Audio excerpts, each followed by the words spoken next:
ভ্রমণ মানে হচ্ছে একটা বিশেষ ইনভেস্টমেন্ট। অনেকের কাছে মনে হতে পারে এটা শুধু অর্থের অপচয় কিংবা সময়ের অপচয়, কিন্তু আমি বলবো ভ্রমণ করলে যে জ্ঞান কিংবা চলনে বলনে সহনশীলতা, মানুষের লাইফস্টাইল, আচার ব্যবহার কিংবা ধৈর্যের যে শিক্ষাটা আপনি হাতে কলমে পাবেন সেটা অন্য কিছুতে পাবেন না। সামনেই যেহেতু ট্যুর সিজন, অনেক ব্লগ আপলোড করা বাকি। তো চলুন আর কথা না বাড়িয়ে আজকে মেইন ব্লগটি শুরু করছি কলকাতা থেকে। কেমন আছেন সবাই? আশা করছি ভালো আছেন, আমিও ভালো আছি আলহামদুলিল্লাহ। আমরা এখন আছি হাওড়া ব্রিজে, কলকাতার সে হাওড়া ব্রিজ। আমরা যারা 90-এর দশকে বড় হয়েছি তাদের কাছে হাওড়া ব্রিজ খুব একটা আবেগের নাম, কারণ ছোটবেলায় একটা প্রোগ্রাম হতো হাওড়া ব্রিজে। আমি জানি না এটা কেউ দেখেছেন কিনা, দেখে থাকলে অবশ্যই জানাবেন।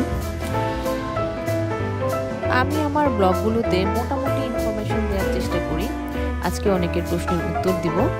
অনেকেই জানতে চেয়েছেন ট্যুরে কি পরিমাণ খরচ হয়। আমি যেহেতু বাচ্চাদের নিয়ে জার্নি করি, সেহেতু বাচ্চাদের কমফোর্ট জোনের কথা চিন্তা করলে সেক্ষেত্রে অন্যদের তুলনায় মোটামুটি আমার একটা বিশাল অ্যামাউন্ট খরচ হয়ে যায়। চলে এসেছি ট্রামে। কলকাতায় এসে ট্রামে উঠবো না সেটা কি করে হয়? তো যা বলছিলাম, অনেকে চাইলে বাজেট অনুসারে সেই খরচগুলো কমিয়ে আনতে পারেন। কারণ আমি যেহেতু ফ্লাইটে জার্নি করি এবং বিভিন্ন জায়গায় যেতে আমি ট্যাক্সিটাই প্রিফার করি, সেক্ষেত্রে আমার কস্ট একটু বেশি পড়ে যায়। আর হোটেল নির্বাচনের ক্ষেত্রে একটু কস্ট বেশি হয়।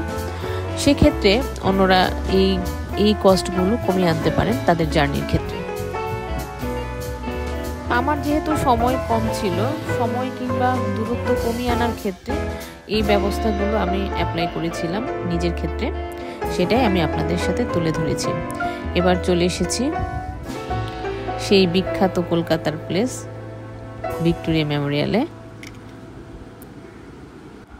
কলকাতা মানেই হচ্ছে ওল্ড কলকাতা, ওল্ড টাউন। আমি নিউ টাউন সম্পর্কে কিছু বলবো না, কারণ আমার নিউ টাউনে যাওয়া হয়নি। নেক্সট ইচ্ছা আছে, যখন আবার যাব কলকাতায় তখন নিউ টাউনে ঘুরবো। ভিক্টোরিয়া মেমোরিয়াল হলে রানী ভিক্টোরিয়ার একটি স্মৃতিস্তম্ভ রয়েছে। এর আগাগোড়া পুরোটাই শ্বেত পাথরের তৈরি।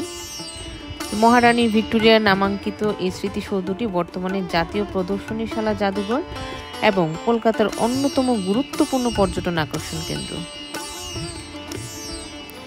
ওল্ড টাউন কিংবা নিউ টাউন যাই হোক না কেন, কলকাতায় বেড়াতে আসলে কেউ ভিক্টোরিয়া মেমোরিয়াল হল বেড়াতে অবশ্যই কিন্তু ভুলে না। আমরা যেহেতু মার্কুই স্ট্রিটে ছিলাম, সেহেতু কলকাতার বিভিন্ন স্থাপনা, বিশেষ করে ওল্ড কলকাতার ঘুরতে আমাদের খুব বেশি সময় লাগে নাই। তাই চেষ্টা করবেন হোটেল নির্বাচনের ক্ষেত্রে মার্কুই স্ট্রিট কিংবা এর আশেপাশে অনেকগুলো স্ট্রিট থাকে সেইখানে থাকার, তাহলে অনেকগুলো স্থাপনা একসাথে ঘুরতে আপনাদের অনেক সুবিধা হবে। তবে সব থেকে বড় সুবিধাটা আপনি পাবেন খাওয়া দাওয়ার ক্ষেত্রে। পুরা দেশীয় স্টাইলে ভরপেট খাওয়া দাওয়া করতে পারবেন এবং পুরান ঢাকার বিভিন্ন আইটেম খেতে পারবেন কলকাতায় বসে। ব্যাপারটা ভীষণ মজার, তাই না? আর বাচ্চাদের খাওয়া দাওয়ার বেলায় কোনো ঝুঁকি ঝামেলা পোহাতে হয় না, কারণ এখানে সব আইটেম আপনি অ্যাভেলেবেল পাবেন। ওরা যা যা খেতে চায় সেই সব খাবার আপনি দিতে পারবেন, কোনো প্রবলেম হবে না আশা করি। আমার মতো যারা ভ্রমণ করতে খুব পছন্দ করেন অথচ বাচ্চাদের কথা চিন্তা ভাবনা করে যেতে চান না, তাদেরকে বলবো বাচ্চাদের নিয়েও ঘুরে আসুন, অবশ্যই ভালো লাগবে। তারাও খুব মজা পাবে এবং আপনিও মানসিক শান্তি পাবেন। ভিক্টোরিয়ার মেমোরিয়াল হলের ভিতরটা যেমন সুন্দর, বাইরের এই যে দৃশ্যটা দেখতে পাচ্ছেন, বাইরের সিনারিটা আরও বেশি সুন্দর। আমরা যেদিন গিয়েছিলাম সেদিন একটু হালকা পাতলা বৃষ্টি ছিল, খুব ভারী বৃষ্টি ছিল না যদিও, তবে বাইরের হালকা অল্প অল্প পানি জমেছিল, কিন্তু তারপরেও লোকজন ফটোশ্যুট করতে পেরেছিল, খুব ভালো ভালো মেমোরি নিয়ে ফিরতে পেরেছিল। এই যে সামনে একটু মেস্টাপ অবস্থা, একটু পানি, কাদা পানি। ভিক্টোরিয়া মেমোরিয়াল হল ভিজিট করা শেষে আমরা সরাসরি চলে গিয়েছিলাম সেন্ট পল ক্যাথেড্রালে, কারণ এই দুইটা স্থাপনা খুব পাশাপাশি হওয়াতে আপনি একই সাথে এই দুইটা স্থাপনা দেখে আসতে পারবেন। সেন্ট পল ক্যাথেড্রাল মূলত একটি গির্জা। এটা দেখতে পুরাই ছবির মতো সুন্দর। এটা চাইলে অনেকে স্কিপ করতে পারেন, আবার চাইলে অনেকে ভিজিট করতে পারেন আমার মতো যারা আছেন। সেন্ট পল ক্যাথেড্রাল ভিজিট করার শেষে আমরা চলে যাব বিড়লা প্ল্যানেটেরিয়ামের উদ্দেশ্যে। এটাও খুব কাছাকাছি একটা প্লেস, মোটামুটি 2 মিনিটস ওয়াকিং ডিস্টেন্সের মধ্যেই বলা চলে।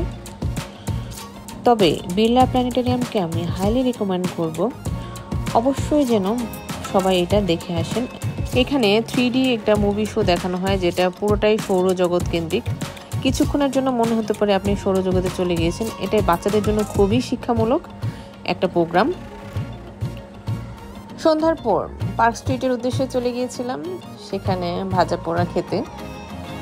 পার্ক স্ট্রিটের ভাজা পোড়া খুবই ফেমাস, তো আমরা সেখানে চিকেন মোমো খেতে গিয়েছিলাম। সন্ধ্যাটা কাটিয়ে রাতের খাবার খেয়ে দিয়ে একবারে ফিরবো, সেজন্য তো বাচ্চাদের জন্য চিকেন মোমো নিয়েছিলাম, ওরা খুব মজা করে খেয়েছে। পরদিন সকালবেলা আমরা চলে গিয়েছিলাম প্রিন্সেপ ঘাটের উদ্দেশ্যে। এই যে ইডেন গার্ডেনকে এক ঝলক দেখা যাচ্ছে। প্রিন্সেপ ঘাট মূলত একটি ঐতিহাসিক ল্যান্ডমার্ক। হুগলি নদীর তীরে ব্রিটিশ যুগে নির্মিত হয় এই ঘাটটি। ঘাটটি জেমস প্রিন্সেপের স্মৃতিতে নির্মিত হয়। প্রিন্সেপ ঘাটের ঠিক পাশেই তৈরি হয়েছে বিদ্যাসাগর সেতু। এটি 1841 সালে নির্মাণ করা হয়। এই প্রিন্সেপ ঘাটটি কলকাতার সবচেয়ে পুরনো দর্শনীয় স্থানগুলোর মধ্যে একটি। এখানে প্রচুর মানুষ বেড়াতে আসে। তবে প্রিন্সেপ ঘাটের রাতের সৌন্দর্য খুবই দেখার মতো। তারপর চলে গিয়েছিলাম রবীন্দ্র ভারতী বিশ্ববিদ্যালয়ে, যেটা না দেখলে কলকাতার সবকিছুই অপূর্ণ থেকে যাবে। রবীন্দ্রনাথের বাড়িটি দেখে আমি খুবই মুগ্ধ হয়েছি। অনেক দিনের ইচ্ছা ছিল আমার সেখানে যাওয়ার, আলহামদুলিল্লাহ সেটা পূরণ হয়েছে। কলকাতায় কেউ বেড়াতে আসলে রবীন্দ্রনাথের বাড়িটি, রবীন্দ্র ভারতী বিশ্ববিদ্যালয় ভিজিট করতে কিন্তু অবশ্যই ভুলবেন না। অনেক স্মৃতি বিজড়িত একটি স্থান।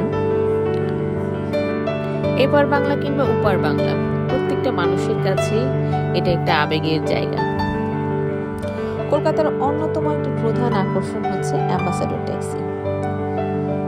অ্যাম্বাসাডর ট্যাক্সি ক্যাবে চড়তে খুব মজাই লাগে। অবশ্য এটা গরমকালে না, শীতকালে বেশি মজা পাবেন।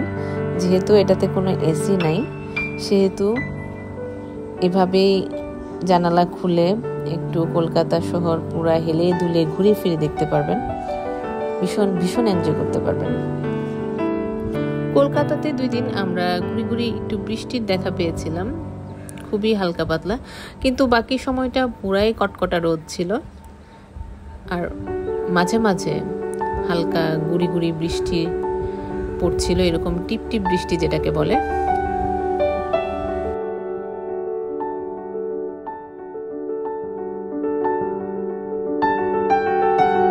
কলকাতার আরেকটা ঐতিহ্য হচ্ছে এইভাবে টানা রিক্সা। তো আমি এবং আমার বাচ্চারা ভীষণ মজা পেয়েছি টানা রিক্সায় চড়ে। কলকাতায় আসলে কেউ এটা মিস করবেন না, খুবই মজা পাবেন। দুপুরের লাঞ্চ সেরে বাচ্চাদেরকে নিয়ে হোটেলে ফিরে একটু রেস্ট করে সন্ধ্যায় ঠিক বিকাল বেলায় চলে গিয়েছিলাম মান্নাদের কফি হাউসে।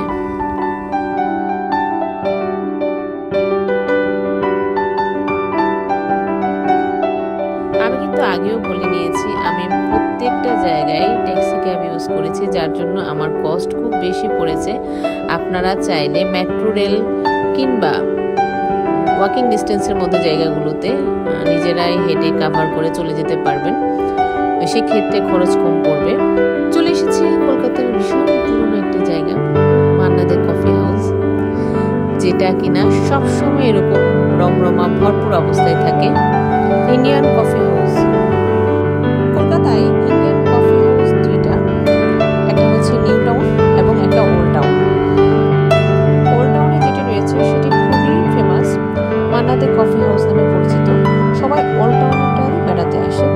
এশিয়ান কফি হাউসে অনেক স্পেশাল কফি পাওয়া যায়। আমরা সেখানে নাস্তা করেছি এবং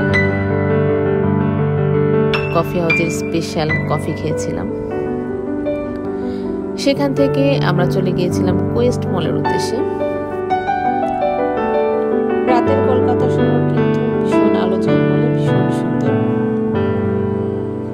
কলকাতার রাস্তাঘাট ভীষণ নিট অ্যান্ড ক্লিন, আমার কাছে ভীষণ ভালো লেগেছে। আর জ্যাম তুলনামূলক নাই বললেই চলে। কোয়েস্ট মলে বিশ্বের নামি দামি বিভিন্ন ব্র্যান্ডের কসমেটিক্স থেকে শুরু করে বিভিন্ন ভ্যারাইটিস আইটেম পাবেন, চাইলে নিতে পারেন। আমার আজকের ব্লগটি আপনাদের কেমন লেগেছে জানাতে কিন্তু অবশ্যই ভুলবেন না। আমি সবসময় চেষ্টা করি আপনাদেরকে সব ইনফরমেটিভ ভিডিওগুলো দেওয়ার, কারণ আমার ভিডিওগুলো দেখে যদি আপনাদের কিছুটা হলে উপকারে আসে, আমার কষ্টটা সার্থক হবে, আমি ইন্সপায়ার্ড হব, এভাবে আরও অনেক ভিডিও দেওয়ার চেষ্টা করব। ব্লগটি ভালো লেগে থাকলে লাইক, কমেন্ট, শেয়ার দিতে কিন্তু অবশ্যই ভুলবেন না। আজ এই পর্যন্তই, এখানেই বিদায় নিচ্ছি। সবাই ভালো থাকবেন, সুস্থ থাকবেন, আমাকে দোয়াতে রাখবেন। আল্লাহ হাফেজ, আসসালামু আলাইকুম।